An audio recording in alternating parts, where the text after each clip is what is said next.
So our gospel today could possibly be one of the most difficult to live, because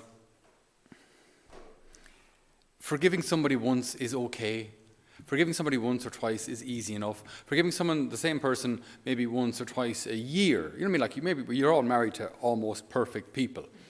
So like you don't have to pardon your spouse very often. Once or twice a year, you'll manage that. Okay? But that's not what the gospel is asking for. The gospel is asking for the kind of forgiveness that's much, much more radical and much, much harder. Because you can forgive, it's like 7 times, to forgive someone 7 times. Okay, again, if it's 7 times in a year, that's once every, close enough to every 2 months. Okay, once every 8 weeks, I can manage that. To forgive someone 7 times in one day, with the chance that you may have to do the same thing the following day, that's extremely difficult. That is extremely difficult because our patience wears thin. Our love wears thin, our tolerance wears thin, and eventually you get to the point where you say, look, actually, I'm sick of forgiving you. I've just had it up to here of forgiving you, and all of your stupid, whatever it is, we just get to a point where I've just had enough. I've just really had enough of you. Now, of course, if that happens in marriage, this is just very, very dangerous, because friends, you can choose and you can fall out and kind of move on with your life. Family, you can fall out, but they're still family. You're kind of stuck with them. And in marriage, similarly, it's a promise for life. So if we don't learn this, sooner or later, we're going to have a falling out with someone. Okay. This is difficult because we're asked to forgive 7 times. And of course, there are in one of the other synoptics as well, it's 7 times 77. So like what it means is to forgive always. And one example that always comes to my mind when I think about this, because I try to be kind of practical in the way I think about these kind of gospels. Like I always imagine someone married to an alcoholic, where like there would be daily need for forgiveness, where even if the person didn't drink that day, the bills might be very difficult to pay that day because the money's gone from the Saturday before or the binge drinking from the weekend or whatever it may be. And to forgive in those kind of situations is just heroic. Heroic. Nothing short of heroic. So there's 2 points I want to look into and then a final tail-out point. So if your brother does something wrong, reprove him. So tell him. If your brother does something wrong, tell him. And if he's sorry, forgive him. Now we have to be so careful with this gospel passage, because it doesn't mean that you can stand there, judge and jury of everyone. Hello, Anna, I see you were late for Mass. Again, thou shalt not do that.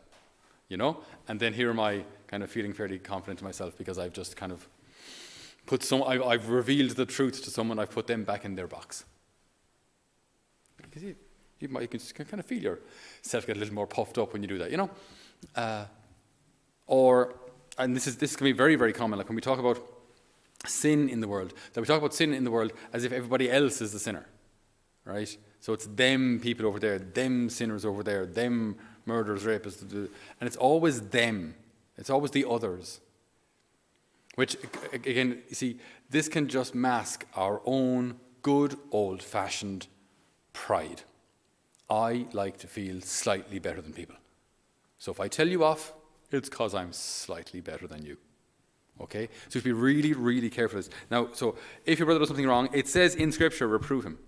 But that or give out to him, as we'd say in Irish English. If we do that, this must be done with the greatest of sensitivity and love. Okay? It can never be, I have the sword of truth and I'm going to slay you with it. It can't be that way. It should never be that way. So if we do have to correct someone, which we will, as a parent, you have a responsibility towards your children. As a priest, you've got responsibility. You have the responsibility before God to direct or correct people, but it must be done in love. Otherwise, it just leads to good old-fashioned pride. It must be done in love. It must be done in love. So the person, it was said about Padre Pio, valeva la pena ricevere una bella sgridata. What's that in English? It was worth your while to get a good old ripping. Yeah, that's like a fair enough translation. It was worth your while to get a good old ripping from Padre Pio. All right? Because afterwards, you'd get a great big hug from him. You know, it's like he'd tell you off, but then afterwards he'd come and he'd give you a big hug. You know, but it was always done in love. But he's Italian, so it could be a little fiery. But so if we must correct someone, we must do so in love. Keep in mind that when the Lord reproves people, He's going to die on a cross for them. So He's not just kind of commanding from on high and telling them off because He wants to feel better about Himself. He's about to die on a cross for them. So He will show how much He loves them by dying on a cross for them. So if we're going to correct people, we must be willing also to sacrifice ourselves for them. Otherwise, as I say, we're just masking our own pride. So we have to be careful. So it is a divine command, but we must be careful of it. Now, if he wrongs you 7 times a day and comes back to you and says, I am sorry, you must forgive him. 7 times a day. It doesn't say 7 times in your lifetime. 7 times a day, that's a lot. And of course, 7, biblically, the number means it's kind of a number of wholeness or of completeness, fullness. Like we would probably say, 10 times or 100 times or 1,000 times. We kind of round things up to the zeros. In biblical mentality, it was 7, 12. These are the numbers of wholeness and fullness. So when you say if he offends you 7 times a day, that means every time. And says sorry, you must forgive him every time. Again, this is nothing short of heroic. Okay. I want to kind of flip the gospel 1 second. Here, we're the ones who someone has to apologize to us. But the gospel equally applies to those who should say sorry. So you could be the person on the other side. Maybe you're the one who has actually hurt somebody else. Now, it could have been intentional. Maybe it was intentional. Maybe you deliberately said something because you wanted to put someone back in their little box and give them their comeuppance. Right? So maybe it was intentional. You want to kind of pull someone down a little. You thought someone was getting a little proud or something, so you kind of pulled them down with a comment. Or maybe it was unintentional. Maybe we said something that afterwards we thought, that could have hurt them. That wasn't my intention, but maybe I said something to him. Maybe I said too much. Okay. Now, so maybe we're the person then who has to say, I'm sorry. And again, good old-fashioned pride can kick in here and say, well, it wasn't that bad though, was it? And it wasn't intentional. I didn't mean it, so it's okay. Or it was yesterday, they've probably forgotten about it. Or we'll come up with a reason to justify us not having to say, I'm sorry. See, pride is such a dangerous vice because it hides everywhere. It's like hoovering. You know those hair clip things, the wiry ones, it's got the straight side and then the wiggly side. What are they called? Bobby pins, right? They're invisible until you hoover, right? And then the hoover just gets jammed up and you open it up and it's got like a ball of wiry pins. How many girls do we have? I can't even see them. I didn't even know you used them. I don't know. It doesn't matter.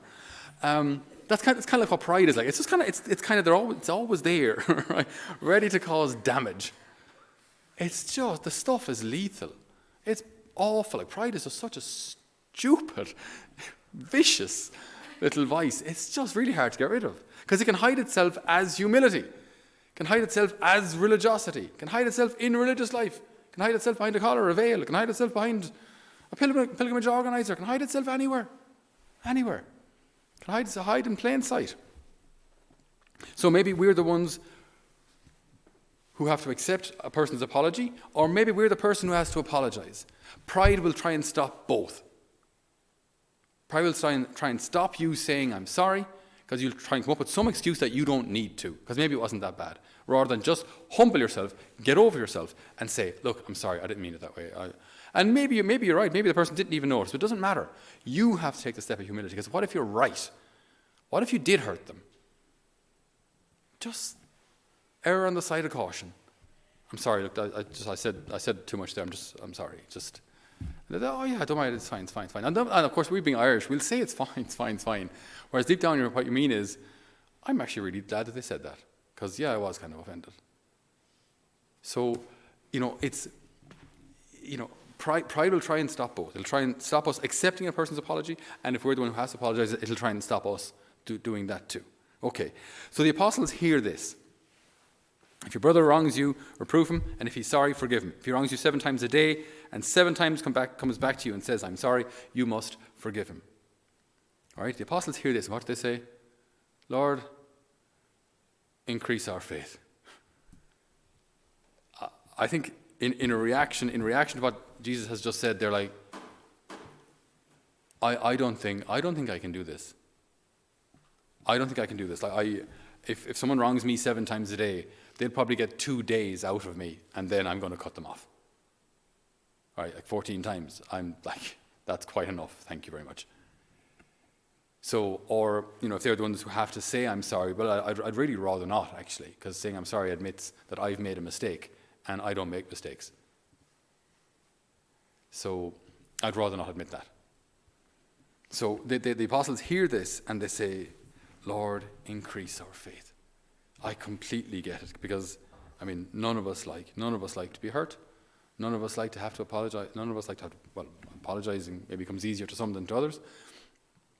None of us like to be hurt by someone and have to forgive them over and over again. That's just draining. Because to be honest, if a person has to apologize to you that often, they say sorry, but you're almost bracing yourself for the next time, the next offense, the next hurt, the next disappointment. Because if 7 times a day, then it means they have a habit of it. And to accept their apology again, Lord, increase my faith. Lord, increase my faith. I can't do this. I can't do this on my own. I can't. So what does the Lord say? Were your faith the size of a mustard seed, you could say to this mulberry tree, be uprooted and planted in the sea, and it would obey you. What he's saying is, if you have just faith, have a little faith in me. Faith isn't make-believe, and it's not wishful thinking. It's our response to how God has revealed himself. So faith is a relationship. So if I enter into this relationship and say, Lord, I need to forgive, and I find it really hard. Or I need to say sorry, and I'm just way too slow about it. Then by the time I think maybe I'll do it, so much time has passed, it doesn't really matter anymore, I won't. So maybe I'm just not quick enough to forgive. Maybe I'm not quick enough to say I'm sorry. Maybe I don't want to forgive a person in my life who's hurt me. Lord, increase my faith. Increase my faith. Because I don't want to stay in this place of unforgiveness. I don't want to stay in this place of pride. I don't want to stay in this place of hurt. But on my own, this is where my heart leads me. This is where my heart leads me. And there's no kind of off switch, or there's no kind of, I would love if my heart was just a machine. I wish it had buttons and on and off switches. It would just be so great, where you could just kind of turn off hurt, or turn off offense, or turn on love, or turn off love, or you could just kind of be great. Our stupid hearts aren't like that. They just have all these feelings which are completely illogical and don't obey anything, especially your brain. Because you're looking at the thing going, why does this offend me? This shouldn't offend me. But it hurts. Stupid heart, shut up. It's what makes us human, but maybe I wish I was a little less human.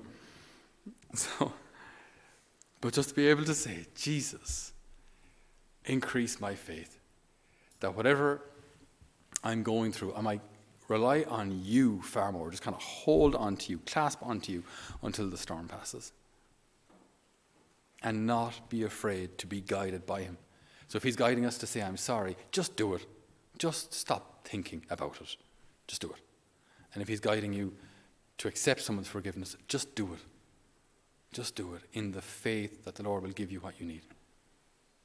in the faith that the Lord will give you what you need. And then, with the help of God, this can become a habit. I can actually get used to accepting someone's forgiveness, and I can get used to saying, I'm sorry, it's not what I meant, I'm sorry if I offended you. I can actually get you can learn how to do this. All of us, it doesn't matter what your age is, all of us can learn how to do this.